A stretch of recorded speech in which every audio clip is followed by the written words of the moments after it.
In my last video, we have studied about the bryophytes. So we have seen how the bryophytes are going to be called as the amphibians of the plant kingdom. And also we studied the two classes of bryophytes, that is liverworts and mosses. In bryophytes, we have seen how they are going to be requiring water for their reproduction, and they are also going to be mainly living near the water. So today we are going to be starting with the next part, that is going to be the pteridophytes. So when we are talking about the pteridophytes, pteridophytes are going to be the first true terrestrial vascular plants. They are going to be the first plants which are going to be growing on the land. So here, coming to the general characters of the pteridophytes. So they are usually going to be found in cool, damp and shady places. Some of them are also growing very well in sandy soil conditions. So evolutionarily, talking about the evolution, they are considered as the first terrestrial plants to possess the vascular tissues, that is xylem and phloem. What is this xylem and phloem? You will study in detail when we will be studying chapter number 6, that is anatomy of the plants. Here, understand that xylem is the water conducting tissue in the plant, and the phloem is going to be called as the food conducting tissue of the plant.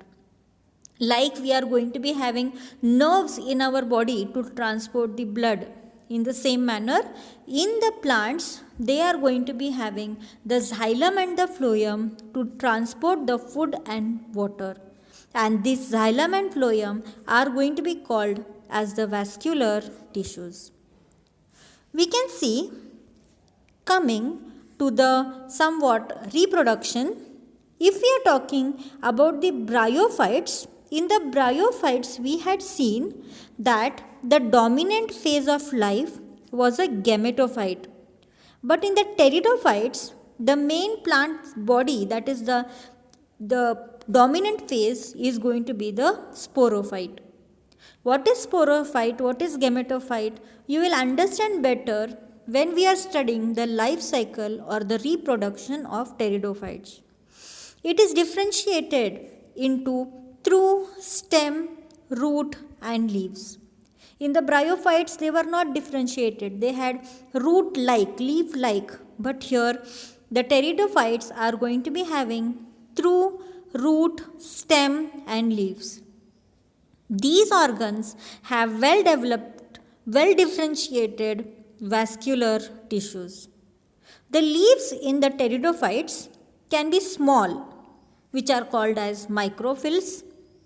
Like that example is the Salangenella. Salangenella is an example of a pteridophyte. So the leaves can be small like this, or they can be also large, known as the microphyls, as in ferns. Ferns are well-known garden plants, ornamental plant. You must have seen this into your gardens also. Coming to the economic importance of the pteridophytes, some of the pteridophytes are used for the medicinal purpose. For example, the rattlesnake fern, ostrich fern, Bakken fern are having medicinal importance. They are also used as soil binders. They are holding the soil together, hence they are going to be protecting the land from soil erosion. And many of them are grown as ornamentals. Ornamentals means for the show purpose you are going to be growing this pteridophytes. Like you can see here, this asparagus fern is looking so beautiful, or the dipteris, or you can take your actinopteris. All these are used for the show purpose. Pteridophytes are also known as ferns because many of them are ferns. Coming to the reproduction of the pteridophytes, we can see here that the sporophyte bear sporangia that are subtended by leaf-like appendages called sporophylls. So on the leaf, suppose this is going to be the plant body, the sporophytic body. On the leaf-like structures, they are going to be having certain minute bag-like structures which are going to be containing the sporangia. Now these sporangia are going to be consisting of the spores. In some cases, the sporophylls are not present on the leaf, and instead of forming the leaves, they are going to be forming compact structures known as the strobili or cones. So here you can observe in Salanginella, they are forming these type of structures known as the strobili, or you can see in the Equistinum how the cone-like strobilus is going to be formed.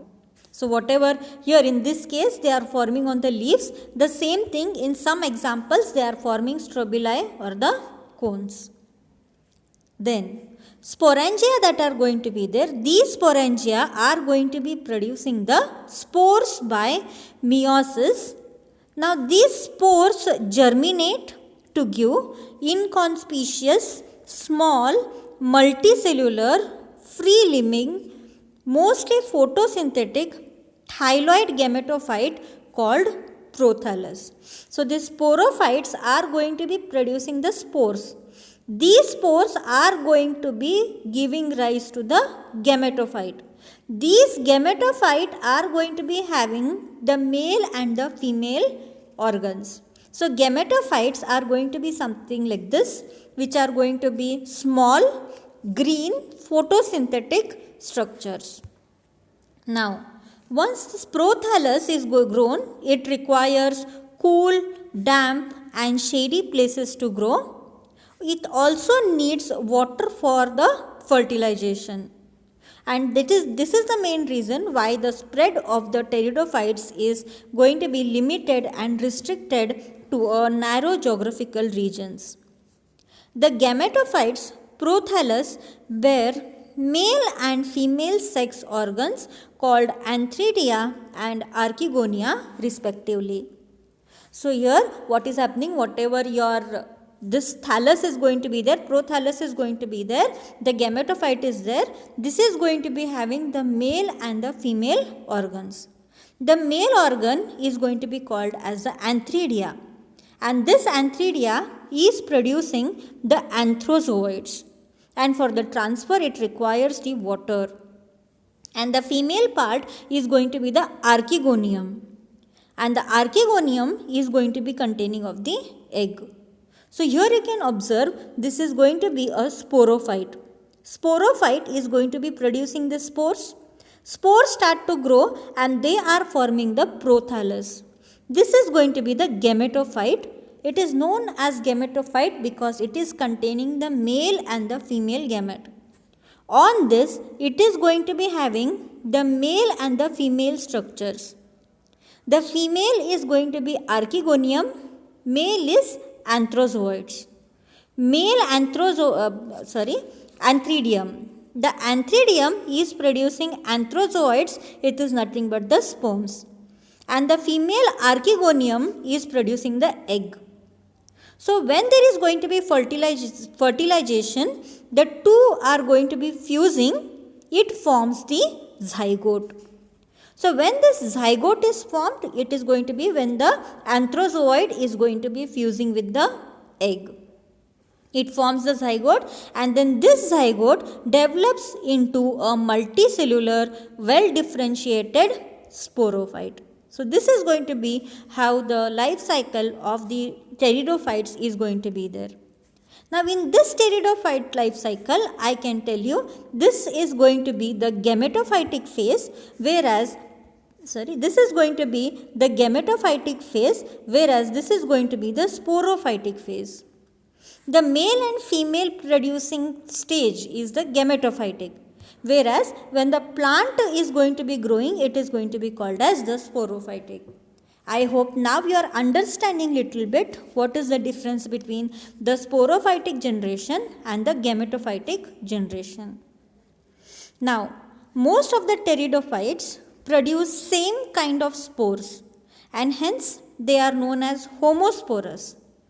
In some cases, like for example in Salanginella and Salvinia, they are producing two different types of spores known as macrospores and microspores. Macro means large, micro means small. So those plants which are producing smaller spores and larger spores, that is two different type of spores, they are called as heterosporous. But most of the pteridophytes are homosporous, same size of the spores. The megaspores and microspores germinate and give rise to female and male gametophytes. The female gametophytes are retained on the parent sporophytes for variable periods, that is, for certain time the gametophyte remains. Within female gametophytes, zygote develop into embryos. This event is a precursor to the seed habit. It is considered as an important evolution step. So this is going to be about the reproduction in the pteridophytes. You can understand it better by looking at this diagram now. This is going to be the sporophytic adult phase. It is going to be having the sporophylls on which they are going to be producing the spores. These spores are growing into the prothallus. This prothallus is photosynthetic independent phase. This is going to be containing the male and the female gametes. The female is going to be an egg which is situated on the prothallus, whereas the male is going to be producing the anthrozooids which are going to be released in water. When the male and the female fusion takes place, it is forming the zygote. This zygote develops into an embryo which finally develops into a new sporophyte. Hence, we can say that this is going to be the sporophytic generation and this is going to be the gametophytic generation. In the case of algae, the free living was the gametophytic generation. In the case of higher algae, gametophytic generation is going to be dominant. But from the pteridophytes onwards, we can see that mostly the sporophytic generation is going to be larger, dominant and consisting of well-developed root, stem and leaves. So this is going to be about the reproduction in the pteridophytes. Coming to the classes of pteridophytes, that is further division of pteridophytes, the pteridophytes are going to be divided into four main classes: Coelopsida, Lycopsida, Spinopsida and Pteropsida. Example of the Coelopsida is going to be a Coelotonum. Example of Lycospida is going to be a Salanginella. Example of Spinopsida is a Equistinum. And example of Ptericida is going to be a Dipteris or the Pteris, you can say. So these are going to be the further division or the classes of pteridophytes. You don't have to study in detail about the classes of pteridophytes, but mention or name the classes of pteridophytes can be asked for 2 marks. You have to write it down with examples. It is Coelopsida, Lycopsida, Spinopsida and Pteropsida. So this is going to be about the pteridophytes. A short video is being attached together with this video so that you understand the pteridophytes reproduction especially in detail. It is an animated video which will start now. You've seen ferns growing in someone's backyard. Ferns are a type of pteridophyte. Pteridophytes are plants that flourish in a damp, cool and shady habitat, although some species also grow in sandy soil conditions. They occupy a special place in plant evolution, as they were the first terrestrial plants to possess vascular tissues and true root, stem and leaves.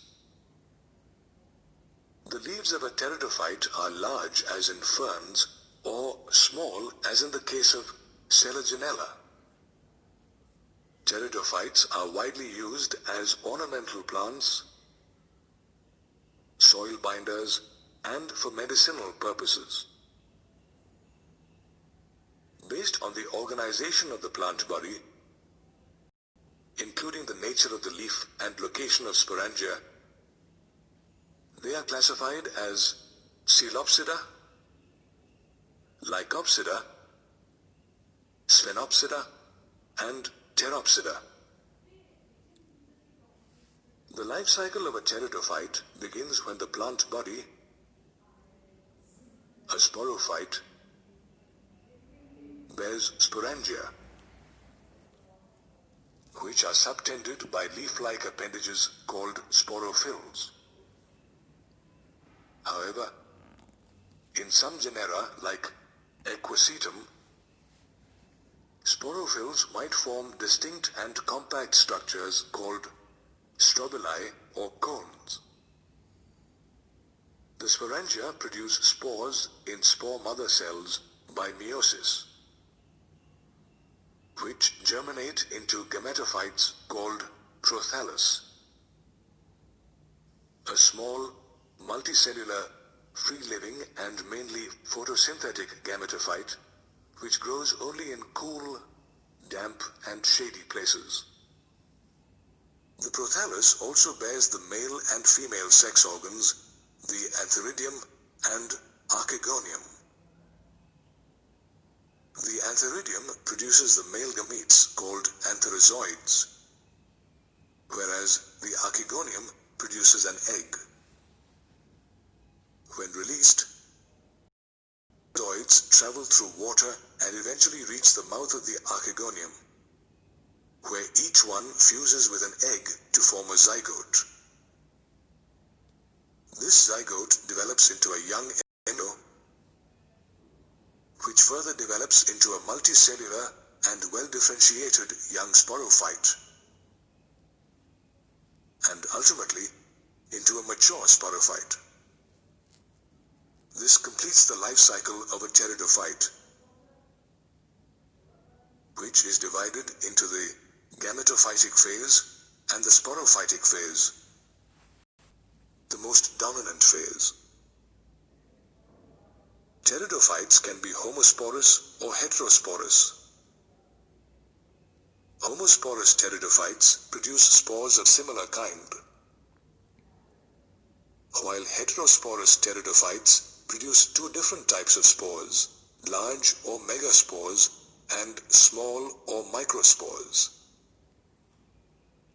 Megaspores germinate into female gametophytes, which produce eggs, while microspores germinate into male gametophytes, which produce antherozoids. The egg and antherozoid fuse to form a zygote, which develops into a young embryo, which then gives rise to a sporophyte. These pteridophytes occupy an important place in the plant kingdom, as they were the first plants to have true roots, stems and leaves, as well as vascular tissues.